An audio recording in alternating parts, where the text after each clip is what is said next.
오늘은 일본 영화 칸 영화제 각본상 수상작인 괴물에 관하여 나눠보겠습니다. 이 작품 속에서는 초등학교 5학년인 남자아이 미나토랑 요리가 나옵니다. 미나토는 아버지가 돌아가셨습니다. 바람이 나서 불륜녀랑 온천에 놀러 갔다가 거기서 죽었습니다. 이 사실을 아들 미나토는 알고 있습니다. 엄마는 세탁소에서 일하고 엄청 바쁘게 살고 있습니다. 미나토 엄마 사요리는 아들 미나토를 아버지 사진 앞에 앉혀놓고 그 아버지한테 이야기를 하라고 합니다.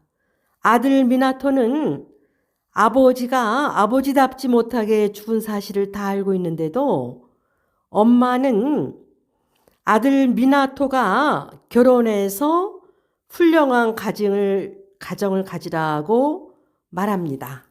아들이 물통에서 흙이 나오고 운동화 한 짝을 잊어버리고 몸에 상처도 나고 또 어느 날은 돼지 뇌를 가진 사람은 돼지냐 인간이냐고 엄마한테 물어봅니다. 엄마는 아들이 점점 이상해지는 것을 알고서 학교에 가서 선생님한테 따집니다. 엄청나게 따지고 질문하고 당신들이 선생님이냐고 인간이냐고 괴물이라고 추궁해 들어갑니다. 미나토 어머니 사요리는 아들이 이상한 행동을 하는 것을 무조건 선생님 탓으로 돌립니다. 선생님을 괴물로 봅니다. 겉으로는 부지런하고 아들을 위해서 희생하는 엄마 같아 보이지만 아들 마음을 이해하고 공감하고 소통하는 것에는 굉장히 못하는 엄마입니다. 엄마로서 아이가 힘들 때 그 마음을 깊이 만나주고 위로해주고 새로운 힘을 갖게 하는 것에서는 전혀 준비가 안 된 엄마입니다. 아들이 이상한 행동을 하면은 아이가 아버지가 없어서 그럴까? 내가 너무 바빠서 아들하고 요즘 같이 있는 시간이 부족해서 그럴까? 혹은 다른 각도에서 그 문제점을 찾아봐야 되는데 일단은 남의 탓, 만만한 게 선생님이니까 선생님 탓으로 돌립니다. 그래서 학교에 부지런히 찾아가서 선생님, 교장 선생님 앞에서 따지고 질문하는 모습은 괴물같이 보입니다. 괴물입니다. 자기 죄를 안 보고 모든 것을 남의 탓으로 돌리는 거가 괴물이라고 이 작품에서는 분명히 보여주고 있습니다. 엄마가 선생님한테 추궁하고 질문하고 당신들이 사람이냐고 질문하는 모습은 괴물입니다. 마음이 돌덩어리 같고 모든 것을 남의 탓으로 돌리고 자기 죄는 안 보는 그 모습은 괴물입니다. 지금 이 장면은 영화 초반에서 건물이 무너져 내리고 있습니다. 아이들을 위한 바람직한 세계가 무너져 내리고 있습니다. 이 건물에 불을 지른 것은 그 친구 요리가 불을 지른 것으로 이 작품에서는 암시하고 있습니다. 아버지가 항상 그 걸스타바 성매매업소를 다니는 것을 아들 요리가 알아요. 그래서 매일같이 그 가스총과 갖고 온 거를 갖고 다니면서 불을 질렀다고 암시하고 있습니다. 미나토 친구 요리는 항상 가스라이터를 가지고 다닙니다. 불을 질리기 위해서입니다. 엄마가 없는 요리는 폭력적인 아버지랑 살고 있습니다. 아버지는 아들 요리를 남자답게 키우기 위해서 많은 폭력을 행사하고 있습니다. 그리고 돼지뇌를 가진 사람이라고 아들한테 언어적 폭력을 합니다. 아들을 때리고 협박으로 키웁니다. 자식은 부모의 행동을 통해서 그대로 모방하고 따라하는 경우가 많습니다. 엄마가 없어서 요리는 항상 구질구질 맞게 하고 다닙니다. 신발도 없고 제대로 신을 신발이 없어서 매냥 슬리퍼 같은 거 신고 다니고 옷도 그냥 그저 그렇게 입고 다닙니다.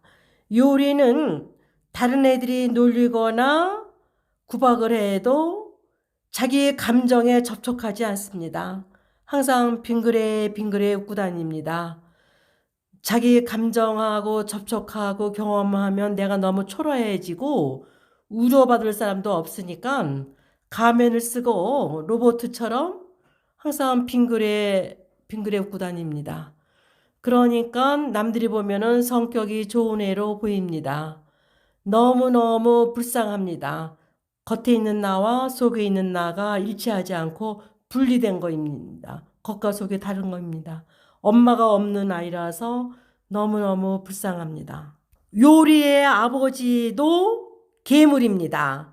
자기 잘못은 전혀 인정하지 않고 모든 것을 남의 탓으로 돌리는 거 괴물입니다. 이 작품에서는 아버지, 엄마가 자식들한테 어떻게 괴물 행동을 하고 있는가를 잘 보여주고 있습니다. 그래서 작품을 보고 있는, 영화를 보고 있는 관객들에게 당신들은 일상생활에서 어떤 괴물 행동을 하고 있냐고 묻고 있습니다. 남편에게, 부인에게, 자식들한테 어떻게 괴물 행동을 하고 있느냐고 질문하고 있습니다. 두 번째 시각으로는 선생님의 입장에서 보는 겁니다. 선생님 입장에서, 교장 선생님 입장에서 보면은 학부형들, 학생들이 괴물로 보입니다. 무조건 학부형들이 잘못한 것도 선생님 탓을 돌리고, 아이들도 무조건 선생님을 만만하게 봐서 선생님이 그랬다고, 선생님이 실수해서 코를 다치게 한 건데도 선생님이 때렸다고, 선생님이 돼지내라고 말도 안 했는데 선생님이 그랬다고, 아이들도 선생님 입장에서는 괴물입니다. 서로가 괴물입니다. 이 작품에서 교장 선생님은 자기 손녀딸을 자기가 치어서 죽었는데 남편으로다가 돌립니다. 그래서 남편이 감옥에 있고 교장 선생님은 그대로 있습니다.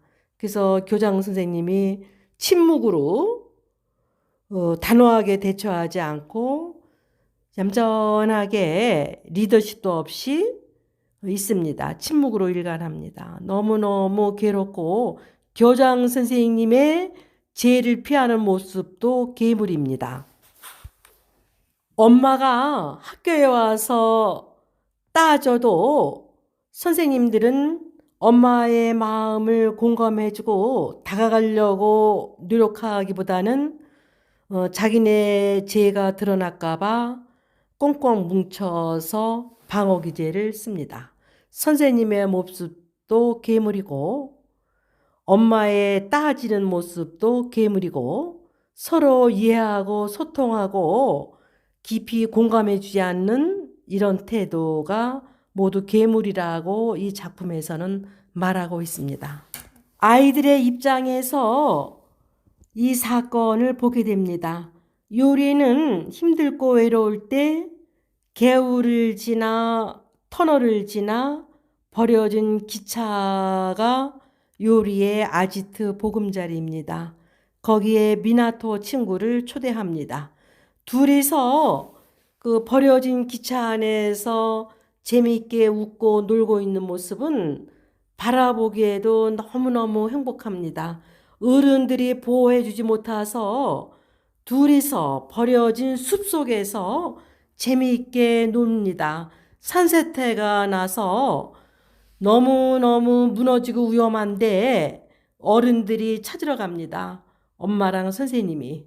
근데 아이들은 자기 힘으로 무사히 산세태 난 터널, 힘든 곳을 빠져나와서 숲속에서 자유롭게 뛰어놉니다. 햇빛 속에서 숲속에서 뛰어다니는 모습은 바라볼 때 슬픔이 밀려옵니다. 엄마가 없는 아이, 아빠가 없는 아이, 세상에 누구 하나 우리 마음을 이해해주고 보금자리가 못 대주는 사회. 이 두 친구는 바깥에 사람이 없는 숲속에서 자유롭게 놀고 있습니다. 그리고 그들만의 세계가 소통되고 있습니다. 아이들은 놀면서 가위부츠 다래나 이렇게 괴물은 누구냐? 이런 놀이를 여러 번 합니다. 교장 선생님과 그 아이 미나토랑 함께 관악기를 불면서 또 요리랑 함께 하면서 자기 중심이 아닌 함께 보편적인 가치를 함께 나누는 거, 상대에 관한 관심을 조금이라도 갖고 상대를 조금이라도 아끼는 마음을 갖고 행동하는 것, 그런 것이 계물에서 벗어나는 행동입니다. 이 작품에서는 관객들에게 질문을 던지고 있습니다. 각자의 시선에서 허구로 만들어내는 것, 편견, 몰이에 모든 것을 남의 탓으로 만들어내는 허상, 남을 이해하려고 한 발짝도 다가가지 않는 것, 이런 것들이 계물이고, 계물은 모든 사람들 마음속에 있다고 합니다. 우리 모두가 다른 사람들 이해하려고 한 발짝도 노력하지 않을 때, 다른 사람들하고 소통하지 않고 단절이 일어날 때 거기에 괴물이 있고 모든 사람은 괴물이 되는 것입니다. 아이들, 학생들을 잘 키우려면은 상대방의 입장에서 바라보는 시선을 가져야 된다고 합니다. 이 작품에서 보여줍니다. 학부형은 선생님 입장에서, 선생님은 학부형 입장에서, 또 사회는 아이들 입장에서 서로 입장을 바꿔놓고 서로의 관점에서 바라보는 시선을 가져야 된다고 주장합니다. 아이들을, 자식들을 제대로 키우려면은 우선은 부부관계가 서로 사랑해야 됩니다. 남편이 교장 선생님으로 승진을 했어요. 그래서 축하한다고 말했더니 그 부인이 하는 말이 평교사에서 월급은 똑같은데 직책 하나만 올라간 거라고 단칼에 무시해버립니다. 또 어떤 엄마는 남편이 직장에서 119에 실려갔어요. 열흘 동안 응급실에 있는데도 꼼짝도 하지 않고 가지도 않습니다. 또 어떤 엄마는 남편이 어려운 승진 시험에 통과를 해서 승진을 하게 됐어요. 전혀 관심이 없어요. 어떻게 그렇게 부부관계가 상대방을 무시를 해놓고 아이들을 잘 키울 수가 있겠습니까? 아이들을 제대로 잘 키우려면은 우선 부부관계가 서로 사랑해야 됩니다. 지금은 내가 엄마 입장에서만 말을 하는 겁니다. 요즘 상담하는 중에서 그 엄마들을 상담한 결과입니다. 엄마들이 남편이 승진되고 좋은 일이 있으면은 남편보다도 더 좋아하고 축하를 해줘야 되는데, 그까진 거 아무것도 아니야. 단칼에 무시해버립니다. 그래 놓고 어떻게 부부라고 할 수 있겠습니까?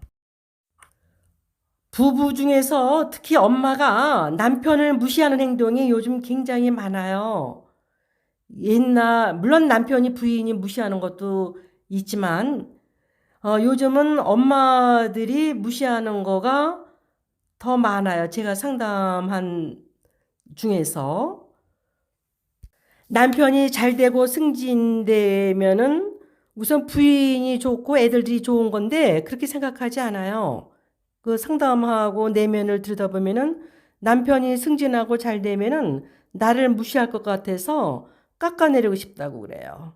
그래서 그 안에 괴물 같은 마음, 돌덩이 같은 마음, 남편이 잘 안 됐으면, 또 어떤 엄마는 차라리 죽어버렸으면 좋겠다고 하는 엄마도 있어요. 그러니까 병원에 입원해도 찾아가지 않겠죠?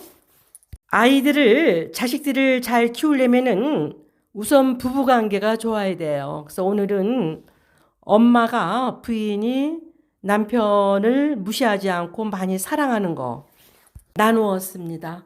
물론 남편이 부인을 무시하는 경우도 많아요. 오늘은 부인이 남편 무시하는 거를 나눠봤습니다. 괴물 같은 행동을 나눠봤습니다. 남편이 잘 됐을 때 남편보다 내가 더 좋아하고 기뻐해야지 그게 부인이 남편을 사랑하는 모습이지 그까짓 거 뭐 별거 아니야. 이런 모습은 괴물입니다. 남편과 소통되지 않고 또 그런 마음을 갖고 아이들을 영어 유치원, 영재, 천재를 키우려고 하는데 엄마 아빠 행동을 보고 아이들이 자라나는 것입니다. 아이들도 그런 부모 밑에서는 괴물이 되는 것입니다. 우선 아이들을 잘 키우기 위해서는 부부가 서로 사랑하고 원만하고 소통하고 괴물 같은 행동을 해서는 안 됩니다. 이 영화는 우리들한테 질문을 던지고 있습니다. 당신은 부부관계, 자식관계, 선생님과의 관계 혹시 개불같이 하고 있지 않는지 질문하고 있습니다. 부부가 이혼할 때도 부인이 남편을 약 올려가지고 남편이 욕하면은 그걸 녹음해서 자료를 만들어서 이혼할 때 그걸 써요. 엄청나게 괴물 행동입니다. 이래서는 안 되는 것입니다. 자식을 키우는 부부는 서로 사랑해야 됩니다. 괴물 행동을 해서는 안 됩니다. 이 작품에서 괴물은 자기 입장만 생각하고 모든 것을 남의 탓으로 돌리는 것입니다. 여러분들도 이 영화, 이 작품을 다시 한번 읽어보시고 여러분들을 한번 성찰해 보세요. 그리고 자기 생활에 많이 응용해 보세요. 저는 이 영화를 엄청나게 많이 감동받았습니다. 그래서 주위 아시는 분, 또 상담 중에 특히 엄마들한테 반드시 보게 합니다. 네, 오늘은 여기까지입니다.